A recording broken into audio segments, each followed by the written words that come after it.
up guys, I'm DJ Vaz and this is Gear Talk. Today I wanted to talk about a lot of the stuff I own and why I chose them. So let's get stuck into it. Firstly, I want to point out that my decisions around why I bought many of these products revolve around them being mobile and reliable. Speaking of mobility, let's start with my booth here. I've released a custom mobile DJ booth video a few weeks back explaining this booth and all the custom modifications I made in order for it to suit my needs. But for the purpose of this video, I'll tell you a few details anyway. This booth was bought from DJ City and cost me 389 Australian dollars without all the custom mods. And after I swapped out the panels, made a custom sign, and added a retractable headphone rack to it, it ended up costing roughly $500 to complete the build. But man, it was so worth it because this booth looks so much more professional and all the mods make my life so much easier as a mobile DJ. So I'm very happy with the way it turned out. Let's move on to my lighting rig now, and it's out of the shot, but I can talk about it nonetheless. I've already released a video explaining how I modified my custom lighting rig to make it a lot more mobile DJ friendly. In my video, I described how I ran the power and DMX cables through the T-bar itself and how I leave the lights on the bar so I don't have to set up 4 separate lights for every gig. I'm also proud of how this custom project turned out as well because it makes setups and teardowns such a breeze. All up, the mods on this one were pretty cheap, costing about $100, and the bar itself along with the lights costed roughly $900, so altogether this whole lighting rig cost me around $1,000. Of course, with lights it doesn't hurt to have a bit of fog for the atmospheric effect and to highlight those light rays coming from the derbies and the lasers. My smoke machine is the Chauvet DJ Hurricane 1200, which I picked up from Store DJ for $200. It's super compact and lightweight, emitting thick bursts of water-based fog to enhance any light show.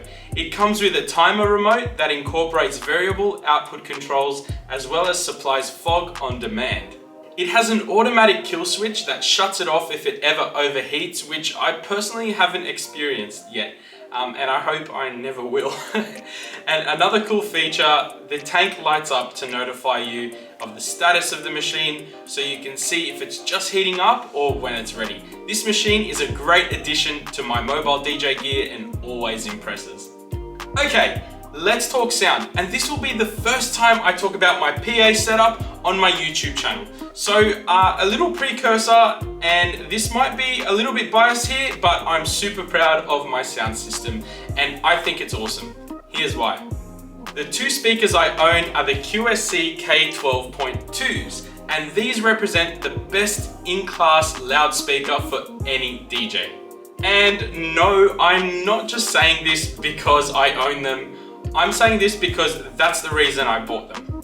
They have a 2000 watt Class D amplifier module, which, if you know what I'm talking about, provides the best audio performance for its class. They have their own inbuilt audio correction system.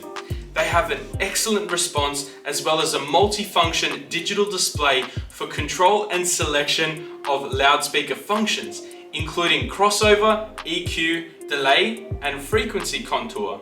And before you say anything, no, this video is not sponsored by QSC at all. I'm just a massive fan. Although, QSC, come on, holler at your boy a little bit. Come on, I'm giving you a great plug here, all right? Anyway, let's get serious for a second. In my opinion, these speakers have the perfect combination of beauty, audio performance, functionality, and intuitive operation. These speakers have a 12-inch woofer, so they're smaller than a lot of the other DJ loudspeakers on the market.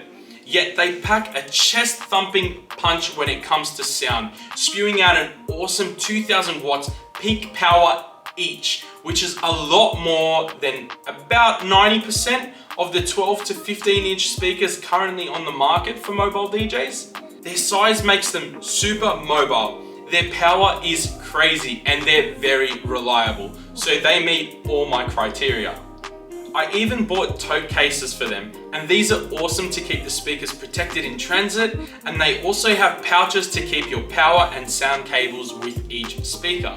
All up, the 2 speakers with the stands and the tote bags cost approximately $3,500. worth every cent.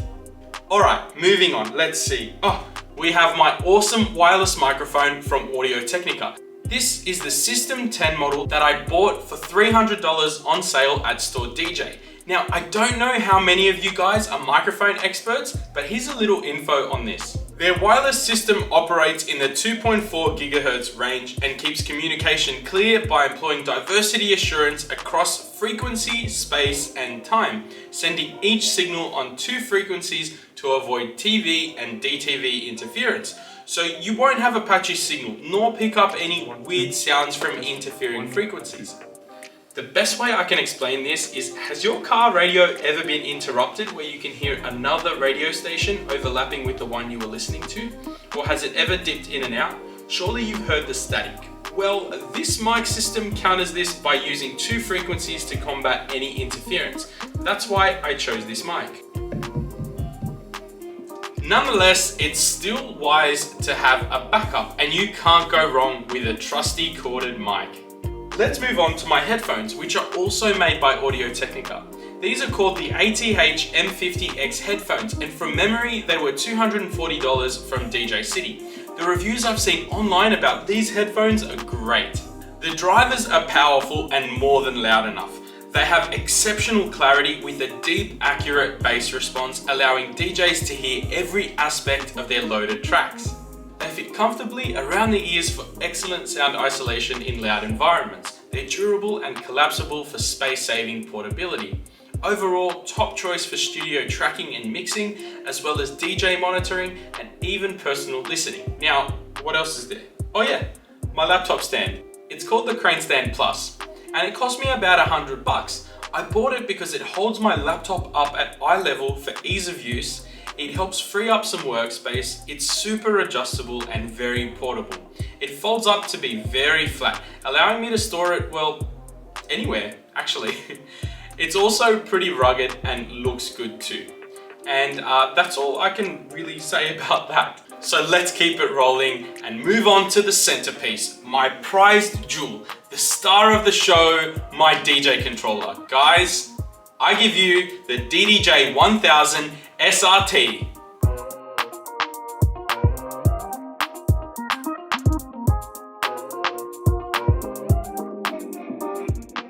This controller retails for about 2,350 Australian dollars depending on where you can find it. First of all, I'd like to point out its size. I mean, look at it. It's not extremely bulky and it's easy to transport.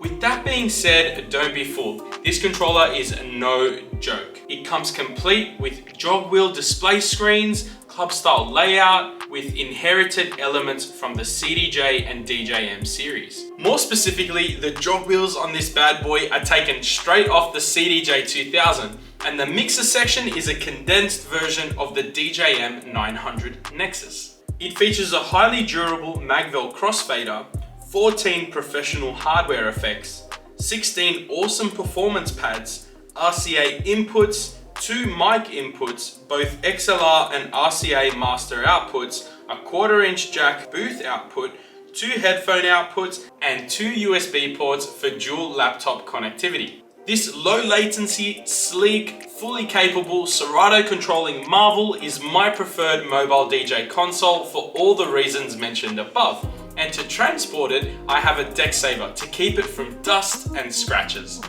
Now, all this stuff looks like a lot to transport for a mobile DJ, doesn't it? Well, let me explain how I carefully selected and/or modified each product to make my life easy. Let's start in order, shall we? Okay. The first thing I spoke about was my custom DJ booth. Now, this is an easy one, and just as I explained in my mobile DJ booth video, this booth folds up nice and neatly and flat packs into its own carry bag for easy transport, and only takes me about a minute to set up and tear down. Next, we talked about my DJ lights, which are still not in frame. These can be set up and torn down in less than a minute due to all my custom mods, which were explained in greater detail in my lighting rig video.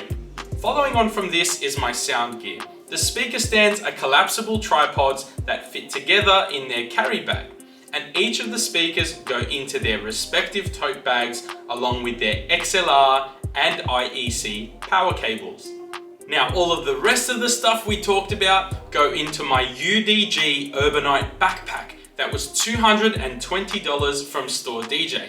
This was well worth every cent. It has many compartments that I use to store my microphone, headphones, laptop stand, DJ console, along with my power pack and cables. I also keep my business cards in it, as well as my earplugs and spare mic batteries. All this goes in the bag, which I can wear on my back or carry as a case. I love this bag. Now, I want to note that I have more DJ gear other than the stuff I've talked about in this video. But this is generally the package I use for most mobile gigs, so I only included this because I didn't want the video to be too long, and I also didn't want you guys to be inundated with a ridiculous amount of products and information. Nonetheless, as you may have noticed by watching this video, you can see that I've done a lot of research before buying any of the products I use. I've actively tried to make mobile DJing easy and convenient without sacrificing any of the quality. If anything, the quality of my gear is pretty top notch. So please consider this. Do some research before committing, figure out what you need the products for, weigh up the pros and cons of each to find out what's best for you. With all this being said, I'd like to release a video reviewing any setups that you guys send me. So if you'd like to send me a setup, just send me a photo of your setup or another setup you want me to review in my DMs, or just comment below with a picture of the setup, and I'll try and be as honest as I possibly can, even if your setup is better than mine. So now that I've shown you mine, how about you show me yours? Mic flip. Oh! That's nothing to be proud of, that was just average. I hope you've enjoyed this video. Please like and subscribe for more videos like this.